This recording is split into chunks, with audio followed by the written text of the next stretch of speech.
Hello and welcome back to Josh Davidson Books, my author YouTube channel where I'm continuing my reread of my very first novel, Werewolves Hide, as part of my preparation for writing its sequel, Book 2. If you enjoy this chapter or any other chapters, please consider buying the book. It's only $4.99 for the digital version. I've got a link in the video description.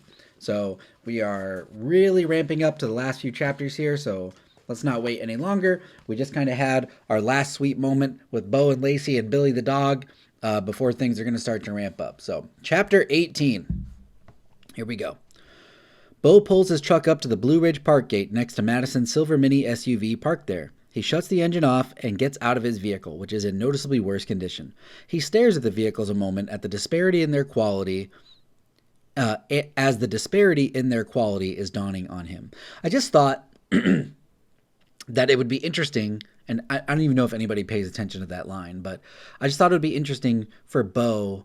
You know, he's been down in the dumps for so long, like he didn't even realize how down in the dumps that he was. Like he was perfectly fine, getting drunk, getting in bar fights, wearing trashy clothes, not having a job, driving a vehicle that is in poor condition, not taking care of the vehicle.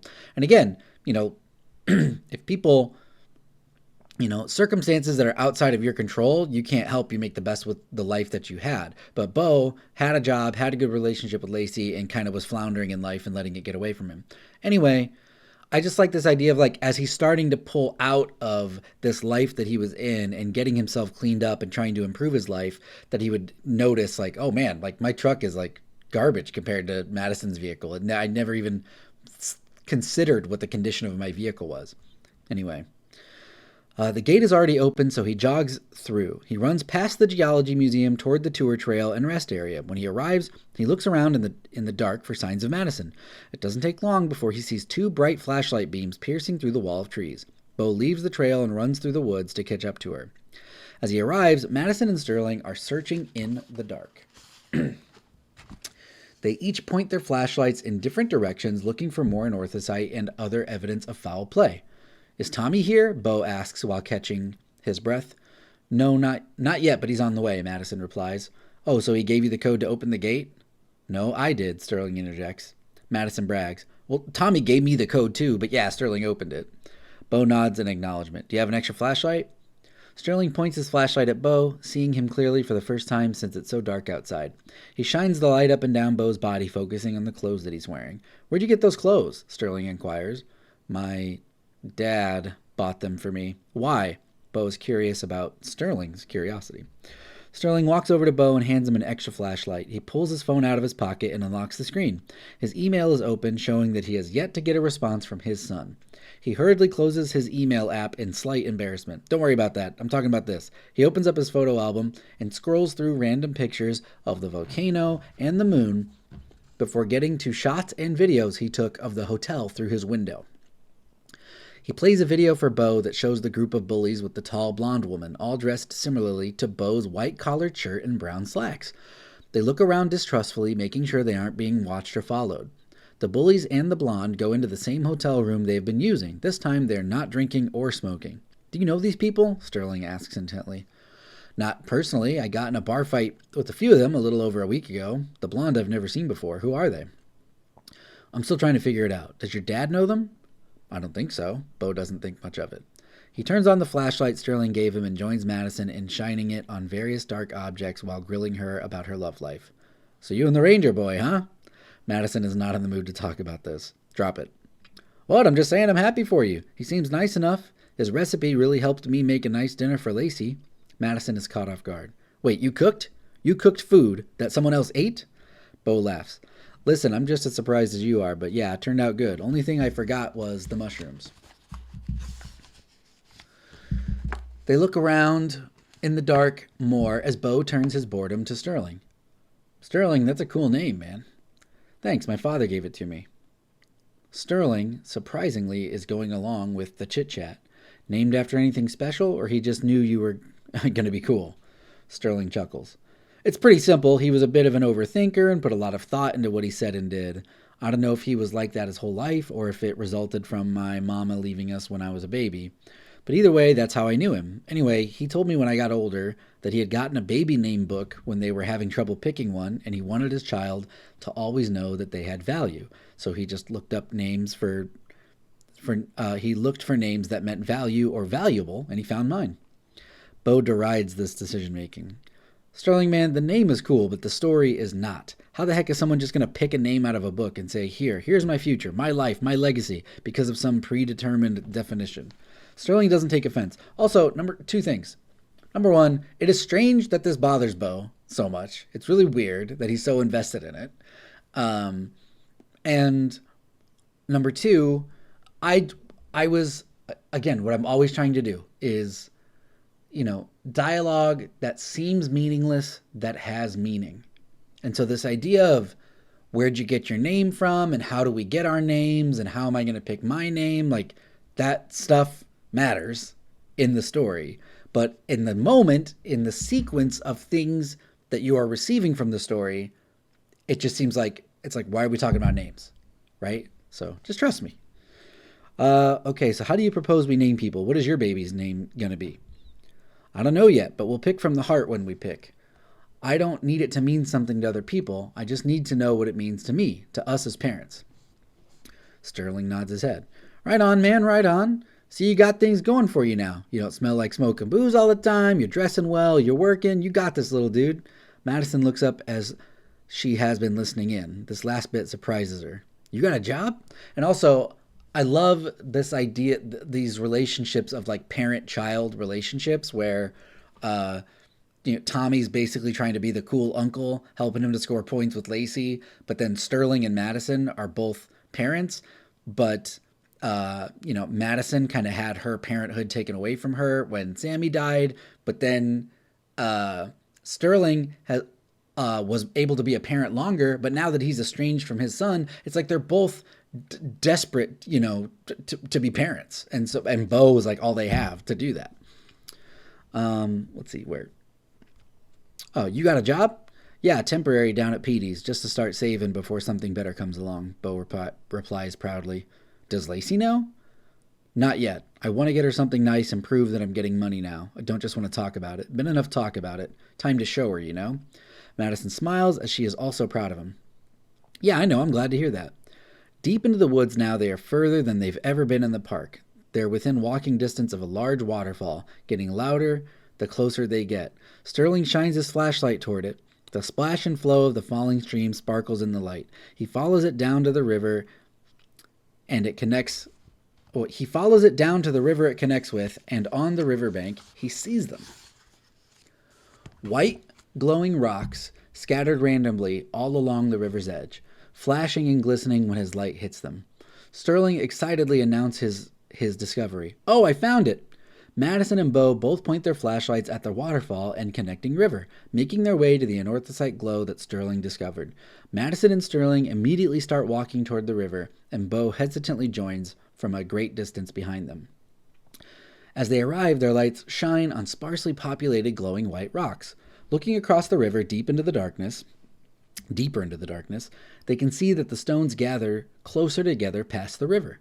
Madison looks at Bo and Sterling, then shrugs her shoulders as she wades through the knee-high river to get to the other side. Sterling looks back at Bo. Hey, keep up, slowpoke. I am. I'm fine. You guys walk ahead. I'm right behind, Bo responds in an upbeat tone. So I love this idea of, again, this Blue Ridge Park, this almost national park, having this variety of geography and locations and historical monuments. And I just really like this idea of the waterfall with the anorthosite kind of glowing through it and around it, and really being kind of surprised how easy it is to see the anorthosite when they haven't seen any others besides the few rocks they found earlier in the story. Also, Madison slowly has to walk through the water with her boots, or through knee-high water. Okay. Madison gets across the river and climbs back on land. Sterling follows closely behind her. Still back on the near side of the riverbank, Bo is staying away from the water, looking for a place to cross that doesn't have so much anorthosite. Madison and Sterling continue forging ahead in the darkness. The glowing flickers begin to clump together as they walk around the edge of the rock wall supporting the waterfall. As Madison turns the corner, she abruptly stops with her mouth agape. She lifts her left hand over her face to cover her eyes because there are dozens, if not hundreds, of sparkling anorthosite rocks, reflecting her flashlight back at her. "Sterling, Bo, quick, get over here!" She shouts in a whisper behind her without looking back, her eyes transfixed on the rock face in front of her. Sterling catches up and is immediately hit by the reflections as well. Pointing his own flashlight, the brightness increases twofold. He peers further into the crevice and finds an opening of sorts, wide enough for people to walk into. Madison looks behind them both for Bo, but he's nowhere to be found. Where's Bo? "He's right behind us. He said he'd catch up." Sterling looks behind him, now worried about where Bo went as well. "Between you and me, I don't think it's a good idea that he goes in here anyway." "Just him? None of us should go in here. Huge safety issue." Madison applies some risk assessment. "Yeah, well, you know what they say. No stakes, no cakes." I was proud of that when I came up with that, because I was trying to look for a new twist on a familiar phrase. And no stakes, no cakes. I was happy I came up with that. And I'm also, it's also interesting to me that we have this we have kind of two mysteries in the background that are going to start coming together. We have the mystery of the car accidents, and we have kind of the mystery of the werewolves and all of the business with these glowing rocks and learning the werewolf rules in this world, and what these anorthosite white glowing rocks, how they have an impact to Bo and how he doesn't want to be around them, and how Sterling apparently seems to understand that. Madison feels like Sterling's statement is off. I don't think that's a real saying. Sterling proceeds to slowly enter the anorthosite-lined opening in the side of the mountain. His flashlight still shines brightly, and the anorthosite lining the walls makes it almost as light as day inside. He continues through the shifting tight space, accidentally scraping his prosthetic leg against the rocks. Madison hears the scrape. "Are you okay?" She looks on from the outside. Sterling turns around to shout back. "Yep, I'm fine. Still good." He continues onwards into the mountain. The farther he goes, the tighter and tighter it gets. He's absolutely sideways now, trying to keep his feet angled far enough to not catch them on the walls again. He goes so far that the rock walls are scratching his back and stomach. It's about time to turn around, as his movement has slowed to an uncomfortable trudging. Finally, he breaks through at its tightest point and finds himself in a little bit of a clearing inside the mountain. There's much less anorthosite, so it's quite a bit darker than the path to get here was. Dirt on the ground and natural clumps of broken rocks lie about. Sterling walks to the end of the tall cave and hits a wall. There are no more trails. There is no deeper opening to walk into. He follows the wall around the circular open area inside the mountain and still finds nothing but dead ends. Dang. Which, that's a swear word. If you want to read the swears and all the colorful language that is in this book, buy it for $4.99. I really appreciate it. Thank you. He expresses his disappointment as it seems the trail has run cold. On his way back to the entrance, he walks across a plot of dirt he hadn't stepped on yet.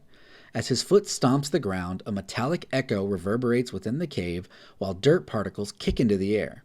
Sterling kneels on the floor and wipes the dirt away, uncovering a gray metal slab. The more he reveals, the more it takes the shape of a rectangle. Next to the rectangle's hinge is a rock that seems oddly shaped and out of place. He touches it, causing the gray rectangular door to slide open, further exposing a metal staircase hidden in the mountain. Sterling runs over to the entrance and yells back at Madison, "Guys, get in here quick!" There is no response. "Guys! Madison! Bo! I did something valuable!" He knows he's on the verge of his great discovery, but can't help but feel a sense of worry as neither responds to his cries. Confident something is wrong, Sterling quickly presses the rock again, causing the metal door to close. He swiftly covers it back up with the surrounding dirt that was recently wiped away. Grunting, sweating, and climbing, he finds his way back out of the entrance he followed in. So obviously a big time reveal that there's a secret staircase in the middle of the mountain, and it's electronic operated around all of these other naturally occurring objects. So if reading this, again for the first time, I still think it's just as intriguing, where it's like, I immediately we need to go back down to that staircase. I also thought it would be fun as a slight tease of like, oh yeah, this is a thing. Oh, but somebody's in danger. We've got to cover it up, and we can't quite find out what's down there yet. Once outside, Sterling is greeted by a pistol staring him in the face. He drops his flashlight and puts his hands up. The person holding the gun, has taken Madison's light, and their silhouette hides behind the harsh white beam. As it lowers, it's revealed that Sheriff Theron is here with a young deputy named Drew, who has handcuffed Madison. "Where's Bo?" the sheriff asks Sterling with a menacing calmness. Yeah, I think he'd probably be like, "Where's Bo?" Like he's calm but menacing. Again, I'm not performing the book. I'm reading it for myself for homework for the sequel. "I don't know. We lost him about 10 minutes ago." Sterling is honest. "Is that a fact?" Theron wants to be sure. "Yes, sir, it is. That's a Vanguard's promise." Sterling holds 2 fingers to his chest, signaling some kind of Vanguard code. "Oh, well, I didn't know you's a Vanguard boy. That changes everything." The sheriff's sarcasm is not lost on Sterling. Madison is scared and angry. "What are you doing here?" Theron turns around to address her. "I was just about to ask you the same thing." "What are we being arrested for?" "Trespassing, obstruction of justice, resisting arrest." Theron explains the charges confidently and sarcastically. "None of that's true. We're allowed to be here. And I didn't resist anything when you cuffed me." Madison doesn't understand where the hostility is coming from. Theron suddenly uses the butt of his gun to hit Sterling on the side of the temple. Sterling grunts in pain and drops to the ground as blood slowly pours from his wound through his fingers. "See, told you we had a resisting situation." Theron reinforces his lie. "And I don't mean trespassing here. I mean out at my effing house. The sanctity of my private living space has been violated, and that doesn't go unpunished. Lacey took us, and she's not going to be too happy about how you treat her friends." Madison is trying to play the Lacey card out of desperation. "She should have thought of that before she betrayed my trust. Let's go, Drew."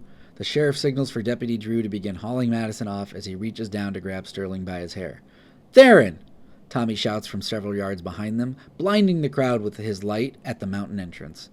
As Madison looks over at Tommy, she sees Bo standing right next to him and smiles. Tommy continues imposing his authority. "Stand down and step back. And tell me, what the heck are you doing in my park?" Theron lets out a raspy chuckle. "Probable cause, Tommy. Anonymous tip someone broke in your gate, and they matched the description of someone who trespassed on my property. Nothing more or less." See, so Theron, clearly a villainous figure now, being very kind of conniving and using the circumstances to his advantage with his position of power as well. Tommy responds, "Number 1, they have permission to be here. I opened the gate for them. Number 2, no matter how many times you forget, this is federal land, and your authority as a lawman ends the minute you step through my gate. Number 3, and maybe most important, I don't..." And then he swears. He says a bad word that you could read in the book. "I don't care what you think. I don't care who you think you saw doing what at your house. So respectfully, take those cuffs off her and go home." Tommy's not messing around. Theron stares at Tommy through the darkness and barely squints as the light holds on his face. After a moment of hesitation, Theron motions to Deputy Drew to release Madison. They remove the cuffs and release her. She rubs her wrists while immediately running over to Tommy and Bo. Sterling stands up off the ground and wipes the dirt from his clothes. The deputy looks back at him, but he stands tall and crosses his arms as the blood runs down his face. Theron and Drew slowly walk past Tommy, Madison, and Bo. The sheriff stops at Bo. "Nice shirt." He hands Bo the ripped-up white cloth he found the day Wolf Bo ran through town. He tips his hat to them all in a smarmy manner as he and the deputy walk away, heading towards the exit. So clearly, as a character trait and a wardrobe trait, Bo was wearing those nasty white shirts the whole story, and Theron, being an investigator and also maybe knowing more than he's leading on, was able to put 2 and 2 together that something happened with Bo the other day, and he gave him a piece of his shirt back, to kind of say, I know what's up. Madison hugs Tommy and kisses him on the cheek. "Oh my gosh, thank you so much. I'm so sorry. We should have waited for you." "Nah, don't worry about it. I should have warned you, but I didn't expect he'd be around. It's been a few years since he pulled any stunts like this." Tommy is apologetic and feeling bad right away. Sterling walks over and joins the rest of the group. What's his problem? "Small-time cop, big-time ego." Tommy sums it up succinctly. Bo looks at his torn-up shirt in his hand and puts it in his pocket. Madison notices this, but doesn't say anything. Sterling continues. "Well, hopefully he checks his ego and leaves us alone, because we're finally on our way to finding something I've been looking for my whole life."